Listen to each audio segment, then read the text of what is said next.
Hello. I'm going to share with you one project that I love doing, and that is creating kind of like functional art. And what is called functional art is that you create not only a piece of art, but also that serves a purpose, that also helps with something, no? Like they could be like a watch, or it could be like a clock, or it could be like jewelry, it could be like a frame for your pictures. It could be like a little box for your jewelry or for your the things that you want to keep. I don't know. I mean, there are thousands of different things that you can do with your paintings, and this is something that I really like to do. And today I'm going to share with you a clock that I made. This clock, the base is a good base that you will see right now in the video, that I bought at Hobby Lobby.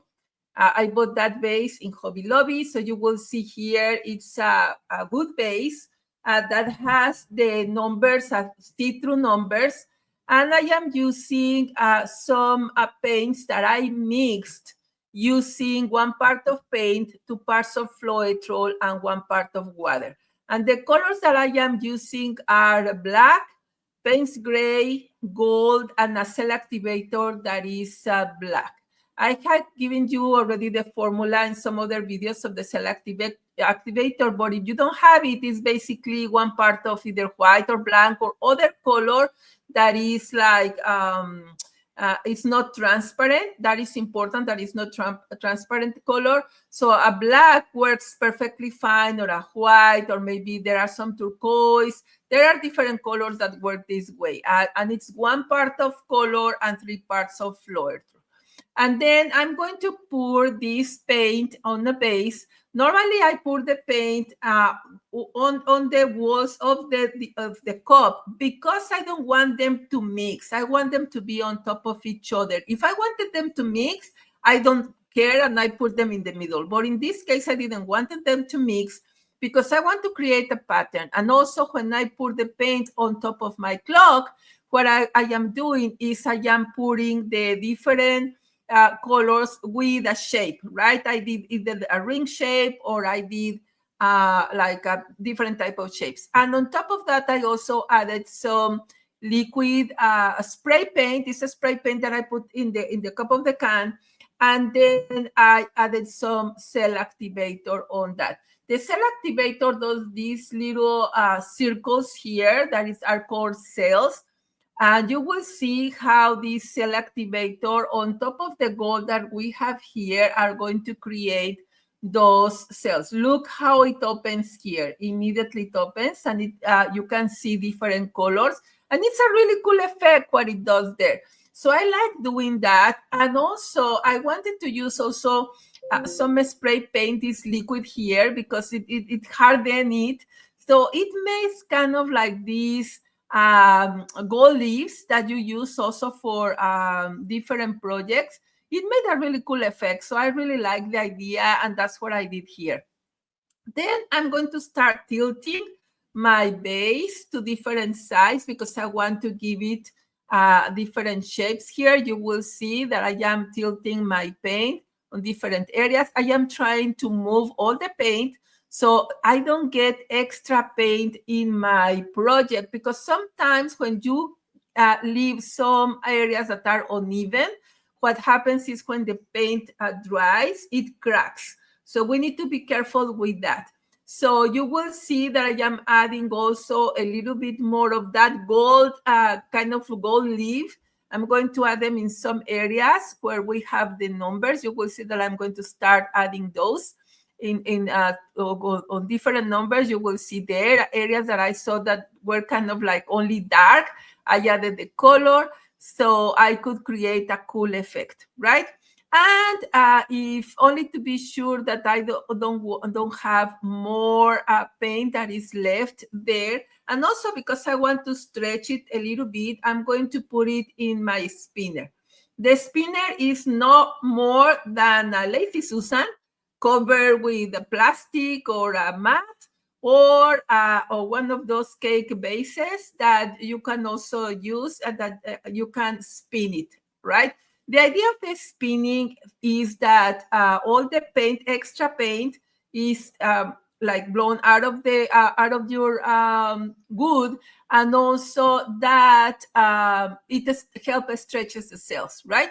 Now what I am doing there, if you saw, I had a tape in the middle of the clock because I didn't want the paint to be going through that hole. But at the end, of course, I take that tape out. Also, what I am doing right now is that with the brush, I am cleaning the edges of the numbers because I want it to see through, because that's the design of the clock, right?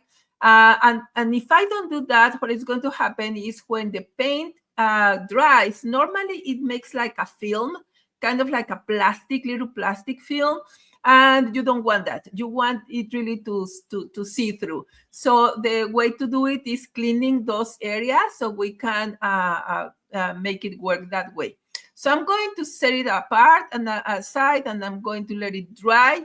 And you will see that I had some extra paint in the tray. So if you have followed me, you know that I don't like wasting paint. So what I normally do is I have a lot of stuff around me to use that extra paint with projects. What can you do with the paint? Well, you can take it with a knife or a spatula. You can put it in a cup and seal it and use it for another project. That's one thing that you can do. Another thing is that you can do jewelry with that. That's what I am doing here. I am using one of my sticks with a little bit of kind of like plastic thing that you put on top. I will leave you the link below my video so you can see what I am talking about.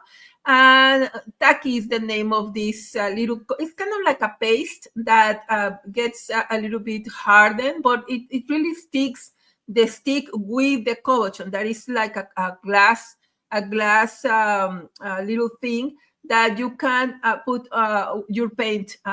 You can paint it with your paint, right?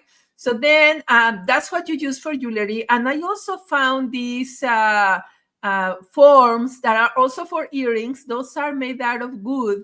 So what I am doing with those is that I was also creating different earrings, but these were like good size earring, right? Or good type earrings. So you can do 1,000 things. You can also take the paint and then put it in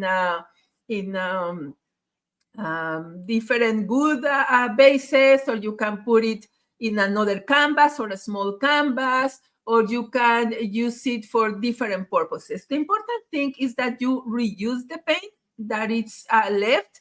That's what I normally use these plastic trays, because the worst case that could happen is that I leave it there, I let it dry, and that become a paint skin. And that paint skin can also be used for jewelry or can be used to do different abstract paintings or different things.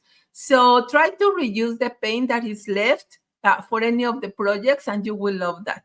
So hopefully you like it today. I love making clocks. I love making this functional art because I believe that having a paint in your house is really nice, but having a clock or having like a little box or having some jewelry or having some other stuff that you can even give away as a present, or you can put it in your office, or you can give it for Christmas or whatever, is really, really nice. So hope you like it. Hope you have learned something today.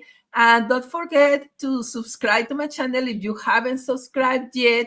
And if you like what you are seeing and you make some of these projects, I would love to see your work. So tag me and in my Instagram account so I can see your work and I can cheer you up. Or if you want me to give you some comments or whatever, I would love to do that. So I am so happy that you are here, and I am so happy to show you a little bit of what I have learned. And remember, the important thing here is to have fun. We are not here to become like a master artist, or maybe yes, I don't know. But the important thing here is that you have fun and then you can really enjoy and relax and decompress, and why not create some beautiful piece of art. Okay, see you in the next video. Bye.